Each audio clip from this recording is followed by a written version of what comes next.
Ya, domo minasan konnichiwa. Konnichiwa. Kembali lagi bersama saya di channel Taufik Sanko. Oke, ini sambil kita perjalanan, kita ngobrol-ngobrol santai aja.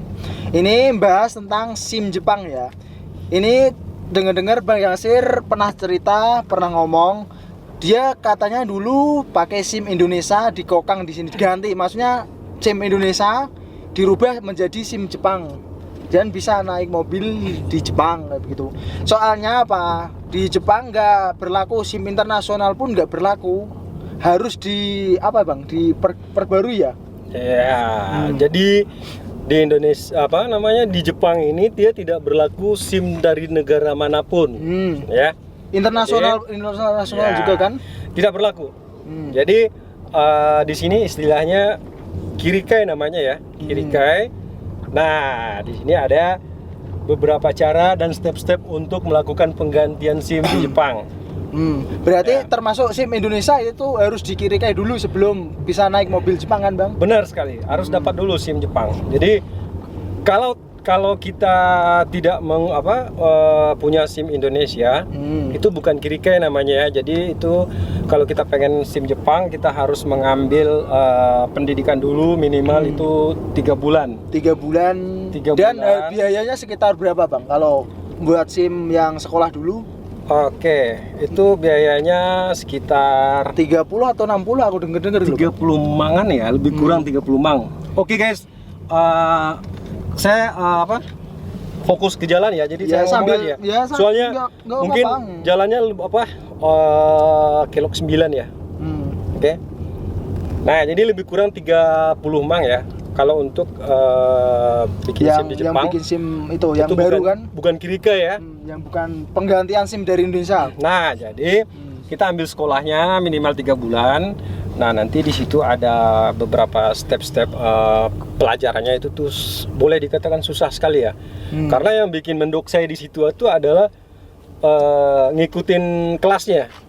Jadi kita paling ngambil kelas pulang kerja, kita ambil kelas 2 jam gitu ya. Dan mungkin ada beberapa soal yang selalu dites kita terus. Ya wah, itu kanji semua, guys.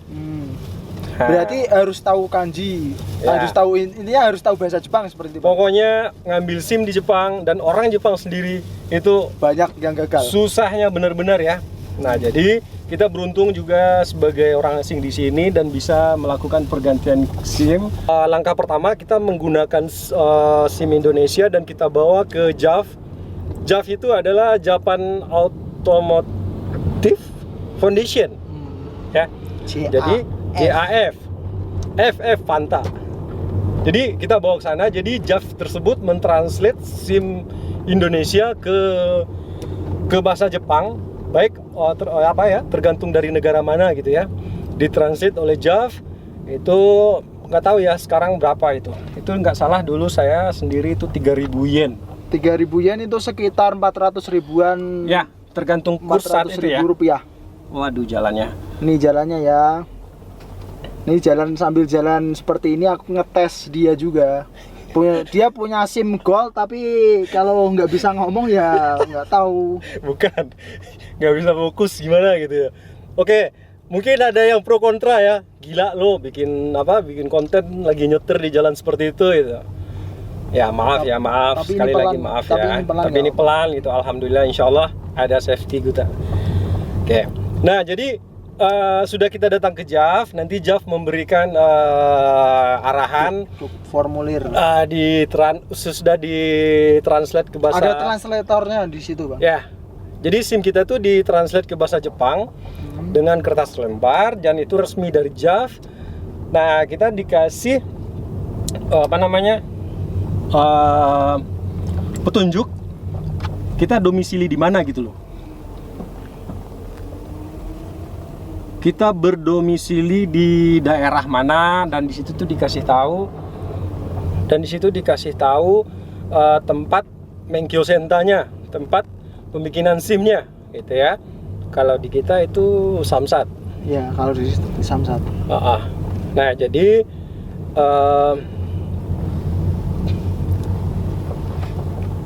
terserah kita mau kapan kita bawa ke Menkyo Sentanya. Itu Kalau di daerah Ibaraki itu ada di Mito. Tokyo itu ada di Chofu. Fuchu ya, Fuchu. Fuchu. Saya lupa, saya di Fuchu deh kayaknya. Dan di Saitama juga ada, di Osaka dan di daerah di daerah terdekat kalian. Terdekat itu ada, itu pasti ada. Jadi kita biayanya berapa itu, Bang? Biaya pendaftaran itu nggak salah 2000 berapa ya? 2000 lebian lah, 2250. Pendaftaran kalau sampai total sampai selesai itu sekitar habis berapa? Ya kalau kita tesnya lancar ya.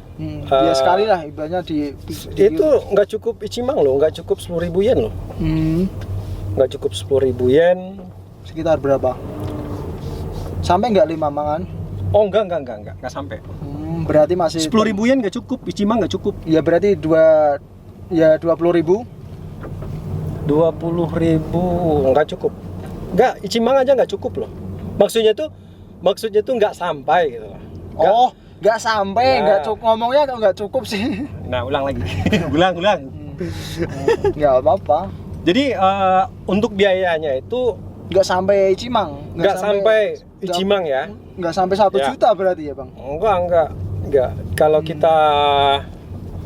Kalau kita ini test drive-nya lancar sekali atau 2 kali itu nggak sampai biaya 1 jutaan gitu. Oke, jadi sesudah kita dari JAV, kita datang ke Menkyo Sentanya, kita bawa itu adalah KTP Jepang, paspor, SIM Indonesia, beserta yang sudah ditranslate ke bahasa Jepang. Gitu. Jadi kantornya tersendiri-sendiri itu? Apanya? Kan kantor pentranslitan, pendaftaran pertama sama itu buat tesnya beda-beda. Sendiri, ya. Kalau untuk JAV itu kan semacam ini ya. Jadi khusus untuk apa sih namanya? JAV, Japan Automotive Foundation. Jadi khusus untuk mobil derek atau bengkel apa tuh gede itu, perusahaan gede ya, JAV. Nah, jadi sesudah kita buat translate KTP Jepang, paspor, SIM Indonesia, serta Jumingyo ya. Jumingyo itu seperti kartu keluarga di Jepang. Jadi kita beralamat tinggal di mana gitu ya. Terdaftar di Shakusho mana itu Jumingyo. Dan itu kan udah didaftarin ke tempat prakteknya pembuatan SIM-nya kalau tempat kita Samsat ya. Nah, setelah itu langkah berikutnya apa, Bang? Di praktek ada tes lagi nggak? Tes praktek seperti itu atau tes teori? Pertama tes teori dulu ya. Tes teori itu menggunakan soal itu 10 soal. Minimal bener 7 soal. Minimal bener 7 soal. Minimal bener 7 soal. Apa soalnya seperti kayak di Indonesia? Contoh kita lewatin jalan ini, ntar belok ke kanan, bener atau salah seperti itu? Iya, benar. Oh ya, berarti kurang lebih sama seperti yang di Indonesia ya. Kita menggunakan komputer yang sistem touch ya. Jadi tinggal pencet aja dan kita juga menggunakan handset. Buat ngedengerinnya ya. Sambil kita baca soal dan sambil kita dengarkan gitu. Dan ada fasilitasnya bahasa Inggris, bahasa Indonesia juga ada di wilayah tertentu ya. Seperti Tokyo ada bahasa Indonesianya. Oh ya, malah keuntungan buat kita ya. Ya, dan ada juga cuman bahasa Inggris dan bahasa lain, negara lain mungkin ada juga gitu. Nah, jadi minimal betul 7. Kalau sudah betul 7, kita langsung tes praktek. Langsung ke tes berikutnya. Belum langsung. Pulang dulu. Oh, pulang. Beda tempat lagi. Tempat yang sama tapi beda waktu gitu. Seperti itu. Oke. Jadi kalau kita tahap pertama itu udah lulus tes tertulis ya. Oke. Oh ya, tapi sebelum tes tertulis itu paling kita di saat pengisian dokumen paling kita cuman hanya diwawancara kecil aja sama pihak kepolisian ya. Maksudnya gini, kamu dari Indonesia ya. Di Indonesia seperti apa sih bikin SIM gitu? Berapa sih soalnya, bisa dibayar nggak? Bla bla bla bla. Ya, jadi pengalaman kalian semua ya ceritain aja. Karena dibohongin pun dan dibikin karang-karang pun mereka tahu kok. Dan sistem setiap negara itu dia tahu gitu. Udah mempelajari dari semua orang kan. Tahu dia. Banyak orang yang bikin pasti tahu. Tahu dia. Jadi di Indonesia suka ya ada seperti itulah mogok atau apa bla bla bla lah ya. Nah, jadi ceritain aja apa adanya, udah ya. Lulus dokumen, tes tertulis. Nah, udah tertulis oke. Kita pergi, dikasih kupon dan pergi ke loket berikutnya, dan di loket tersebut kita harus yuyaku. Nah, yuyaku ya? itu Seperti semacam kita bikin janji dulu. Ya. Bikin janji dan bikin jadwal ya. Nah, jadi misalkan nih di bulan 11 kita datang. Nah, kita yuyaku dilihat di bulan 11 kapan kita maunya, tanggal berapa. Tergantung kitanya sama nyocokin, berarti nyocokin jadwal kita Ya. kerja atau enggak, sama Ya. nyocokin jadwal Jadi di kantor situ gitu. di bulan itu, 1 bulan itu udah penuh misalnya kan, dia udah penuh gak bisa gitu loh, udah dikasih tanda. Nah, di bulan berikutnya bulan 12, wah ini udah penuh juga, kita bulan berikutnya.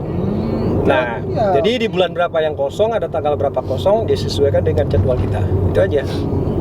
Berarti langkahnya ya nggak semudah yang dibayangkan. Tidak. Cuman enaknya ada keuntungannya gitu loh, ada keuntungannya, nggak belajar lagi karena kita udah punya SIM Indonesia, langsung bisa ibaratnya langsung diganti ya, bisa mengganti gitu dengan syarat tertentu. Ya, seperti benar. itu. Cuman enaknya di sini tuh adalah prosedurnya tuh enak, cepat, ringkas, padat ya, dan cepat selesai ya. Nggak bulet-bulet gitu. Nggak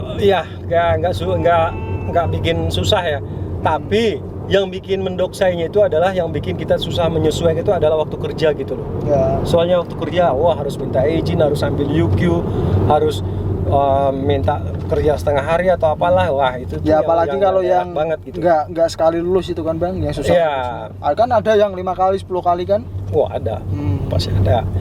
Bahkan ada dulu tuh ada 1 kali, dan sekarang tuh kayaknya nggak ada deh, 2 kali minimal gitu. 2 kali itu minimal, itu udah cepat, udah jago gitu ya. Nah, jadi itu tes prakteknya gimana Bang? Nah. Kalau di tempat kita kan itu ada palang-palang, langsung kita melewati, maksudnya ntar mundur ke belakang, bisa nggak melewati palang-palang itu? Nggak. Kalau di sini tes prakteknya gimana? Oke, kita masuk ke tahap berikutnya, tes praktek. Nah, jadi kita sudah yuyaku, jam berapa, tanggal berapa, kita harus datang di saat tepat waktu ya. Karena dia itu biasanya tuh 15 orang itu dia melakukan tes praktek gitu. Sehari dalam sehari. Tes drive ya. Nah, jadi ada juga yang dikasih selembaran kertas petunjuk tes drive-nya, arena tempat kita melakukan tes itu dikasih tahu, nih beloknya ke sini, rambu-rambunya apa gitu kan. Kekuningnya seperti apa, ada dikasih tahu, ada juga yang enggak gitu. Dan mungkin alangkah lebih baiknya kalau teman-teman ngambil SIM, mungkin banyak kan teman-teman yang sudah punya SIM dan minta tahu minta kasih tahu cara bagaimana sih test drive gitu, apa aja kisi-kisinya gitu. Nah, jadi untuk tes praktek kita yang paling penting sekali itu adalah kakunin ya. Kakunin sebelum naik mobil. Karena kita di samping kita ini adalah polisi. Yang berarti langsung kita, diawasin gitu. dari pengawasnya langsung gitu Bang? Ya, benar. Nah, kalau tes prakteknya yang terutama sekali harus diperhatikan itu adalah kakunin sebelum naik mobil gitu. Nah, sebelum naik Dicek mobil semuanya ya. misalnya giliran yang pertama itu, misalnya kita nomor 1 tes ya, kita sulit gitu karena kita nggak dikasih contoh. Nah, kalau kita giliran pertama, jadi orang giliran yang kedua itu naik di belakang kita. Berarti 3 orang ya Bang? 3 orang, polisi di samping kita 1, yang terus orang yang urutan yang berikutnya bonceng di belakang kita gitu. Jadi kita enak sekali bisa ngelihat gitu jalannya kemana, rambu-rambunya seperti apa gitu ya. Nah, itu enaknya. Susah nggak Bang tes prakteknya? Kalau kita udah bisa bawa mobil sih nggak susah gitu. Kita cuman hanya ngikutin rambu-rambunya aja. Nah, setelah habis ibaratnya langsung lulus ya Bang, tes praktek lulus. Langkah selanjutnya? Tes praktek lulus, langkah selanjutnya pas kita turun dari mobil, kita dikasih, ada di situ ada kertas kuning dan kertas merah apa ya, saya lupa ingat loh. Jadi ada 2 kertas, ada kertas yang nggak lulus dan ada kertas yang lulus gitu. Kalau kita dikasih kertas yang lulus, kita lulus dan kita keluar dan kita pergi ke loket. dikasihkan itu kalau kita lulus, udah kita tunggu beberapa menit ya. Paling lama itu setengah jam dipanggil lagi, atau 1 jam ya, dipanggil dan kasih ininya Kartu, langsung ke kartu. SIM. Nah, tunggu dulu ya. Jadi kalau udah selesai semuanya, atau nanti ada rombongan-rombongan lain juga gitu loh.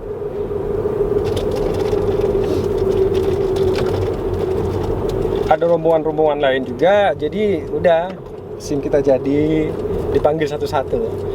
Sesudah di SIM jadi, dipanggil satu-satu, nanti kita akan sesuaikan, dikasih ada nomor passwordnya ya, kita sesuaikan gitu. Kok kan nomor?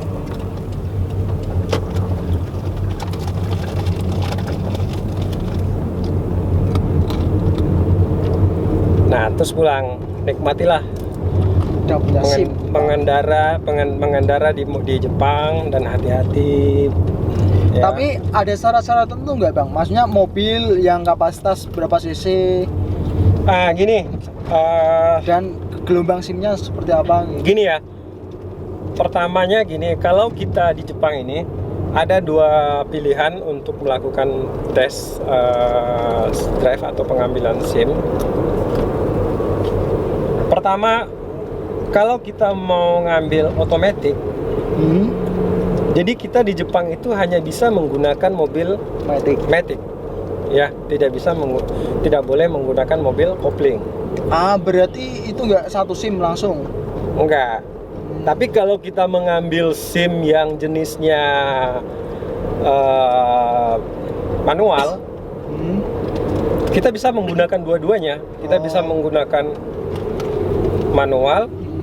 Kalau bisa manual itu bisa matic, kalau bisa matic belum nggak boleh bawa manual. Iya, benar sekali.